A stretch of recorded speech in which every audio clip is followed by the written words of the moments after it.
అదరగొట్టే కారం రంగు రుచి ఆచి కారం పొడి. విధంగా అవకాశం కల్పించినటువంటి సందర్భాన్ని మనందరం గుర్తుపెట్టుకోవాలి. నేను మా నియోజకవర్గంలో కానీ నాకు తెలిసిన వారితో కానీ చెప్పే మాట ఒక్కటే, ఏనాడు కూడా మనం ప్రభుత్వంలో గట్టిగా మాట్లాడడానికి అవకాశం లేనటువంటి సందర్భాల్లో కేవలం పోరాటం మాత్రమే చేసే సందర్భాల నుంచి ఇవాళ మనం ప్రభుత్వాధికారులతో మాట్లాడి ప్రజలకు కావలసిన అంశాలు ఇవి, వీటిని పరిష్కరించండి, వీటిని అమలు చేయండి అని అధికారపూర్వకంగా చెప్పగలిగేటువంటి శక్తియుక్తులు మనకు వచ్చాయంటే దానికి ఒకే ఒక్క నాయకుడు కారణం, అది మన కొణిదెల పవన్ కళ్యాణ్ గారు అనేటువంటి మాటను కూడా మరొకసారి మీకు మనవి చేస్తున్నాను. అందుకే మీ అందరికీ మనం పదవి తీసుకున్నాం, నామినేటెడ్ పదవి పొందాం.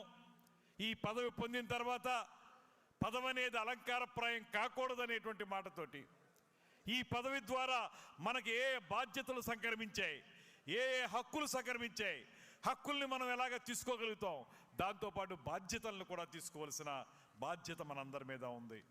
ఆ బాధ్యత ఏంటంటే మన నాయకుడు మనకు నేర్పింది ప్రజలకి అవసరమైన కార్యక్రమాలను చేపట్టడంలో మన వంతు కర్తవ్యాన్ని మనం నిర్వహించాలనేటువంటి మాట. అందులో భాగంగానే ఇవాళ పదవిలో ఉన్నటువంటి ప్రతి ఒక్కరూ కూడా తమ తమ ప్రాంతాల్లో క్షేత్రస్థాయిలో ఏ రకమైన సమస్యలు ఉన్నాయో ఆ సమస్యల్ని పరిష్కరించడానికి ఏ విధమైనటువంటి కార్యాచరణతోటి ముందుకు వెళ్ళాలో ఆ అంశాలను మనకి దిశానిర్దేశం చేయటానికే ఈ కార్యక్రమాన్ని శ్రీ పవన్ కళ్యాణ్ గారు ఏర్పాటు చేశారనేటువంటి మాటని మీ అందరికీ మనవి చేస్తున్నాను. దీన్ని మనం ముందుకు తీసుకెళదాం. ఏ సదుద్దేశంతో అయితే, ఏ లక్ష్య సాధన కోసం అయితే మనల్ని అందరినీ కూడా వివిధ రకాల పదవుల్లో శ్రీ పవన్ కళ్యాణ్ గారు పెట్టారో ఆ పదవుల ద్వారా ప్రజలకి మంచి చేయడం ద్వారా ప్రజా సంక్షేమం కోసం, ప్రజా అభివృద్ధి కోసం కృషి చేయాల్సినటువంటి బాధ్యతను గుర్తించడానికే ఈ కార్యక్రమాన్ని మనం ఏర్పాటు చేసుకున్నాం అనేటువంటి మాటని మనం చేస్తున్నాను. రాబోయే 3-4 సంవత్సరాల కాలంలో మీరు చేపట్టేటువంటి ప్రతి కార్యక్రమం కూడా పవన్ కళ్యాణ్ గారు మనకు ఆదేశించినటువంటి విధానాలు ఏవైతే ఉన్నాయో ఆ విధానాలకు లోబడే మనం పనిచేయాలి. ఆయన చెప్పినటువంటి మౌలిక సూత్రాలు కానివ్వండి, పార్టీ పెట్టినప్పుడు ఆయన ఆలోచించినటువంటి విధానాలు కానివ్వండి, వీటన్నిటినీ కూడా నిరంతరం మనం అధ్యయనం చేస్తూ ఆకలింపు చేసుకుంటూ వాటిని క్షేత్రస్థాయిలోకి తర్జుమా చేసుకుంటూ అమలు చేసుకుంటూ ప్రజలందరి మనసుల్లో కూడా చిరస్థాయిగా నిలిచిపోయే విధంగా మనందరం కూడా ఎదగాలనేటువంటి మాట కోసమే ఇవాళ ఈ కార్యక్రమాన్ని మనం ఏర్పాటు చేసుకున్నాం. అందుకే మీ అందరికీ ప్రత్యేకంగా మనవి చేస్తున్నాను, శ్రీ పవన్ కళ్యాణ్ గారు మరి కొద్దిసేపట్లో వస్తారు, వచ్చి మనకి దిశానిర్దేశం చేయడం జరుగుతుంది. ఈ లోపల వేదిక మీద ఉన్నటువంటి పెద్దలు కొంతమంది మాట్లాడతారు, వారు మాట్లాడిన విధానాలను వినండి. మీరందరూ కూడా పూర్తి స్థాయిలో మన పార్టీ యొక్క గొప్పదనాన్ని, మన పార్టీ లక్ష్యాల్ని పూర్తిగా ఆకలింపు చేసుకోవాల్సిన అవసరం ఉంది. ఇవాళ మనకు పదవి వచ్చిందంటే అంతో ఇంతో మనం అధికారపూర్వకంగా కొన్ని పనుల్ని శాసించి చేయించగలుగుతాం.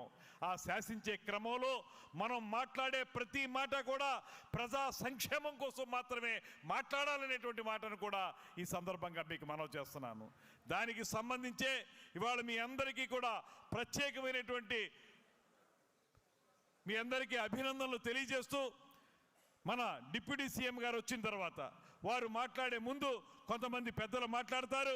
వారందరికీ కూడా చిన్న సూచన, ఇవాళ మనకి ఈ కార్యక్రమం కేవలం మనందరం కూడా మన కర్తవ్యాలని, మన బాధ్యతల్ని ఏ రకంగా స్వీకరించాలి, ఏ రకంగా మనం వాటిని అమలు చేయాలన్న దాని గురించి పెట్టిన సమావేశం కనుక శ్రీ పవన్ కళ్యాణ్ గారు వచ్చిన తర్వాత వారు మన పార్టీ విషయాల మీద కానీ ఇతరత్ర ప్రజా సంక్షేమ విషయాల మీద కానీ మనందరి చేత కూడా ప్రమాణం చేయిస్తారు.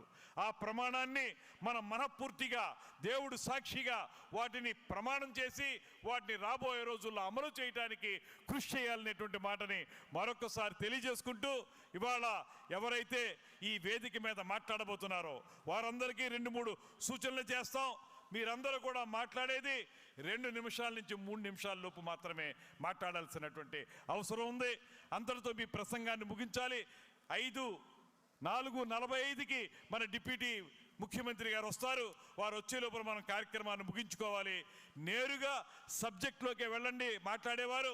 దాంట్లో వేదిక మీద ఉన్న వారందరినీ సంబోధించాల్సినటువంటి అవసరం లేదు.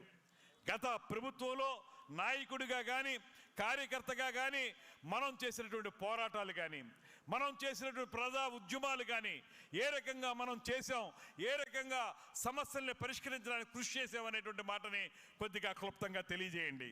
దాంతోపాటు పార్టీ కార్యక్రమాలని ఏ విధంగా ముందుకు తీసుకెళ్లాలనుకుంటున్నారు.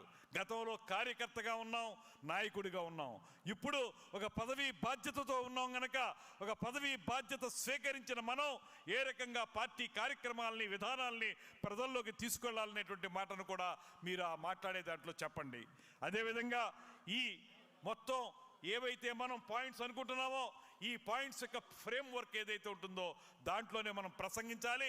అంతకుమించి ప్రసంగించద్దనేటువంటి మాటని సవినీయంగా మనవి చేసుకుంటూ ప్రతి ఒక్కరూ కూడా 2-3 నిమిషాలు మాత్రమే మాట్లాడాల్సిందిగా అందరినీ కోరుకుంటూ ముందుగా పెద్దలు మాజీ పార్లమెంటు సభ్యులు ప్రస్తుత శాసనసభ్యులు శ్రీ కొనతాల రామకృష్ణ గారిని మాట్లాడాల్సిందిగా కోరుతున్నాను.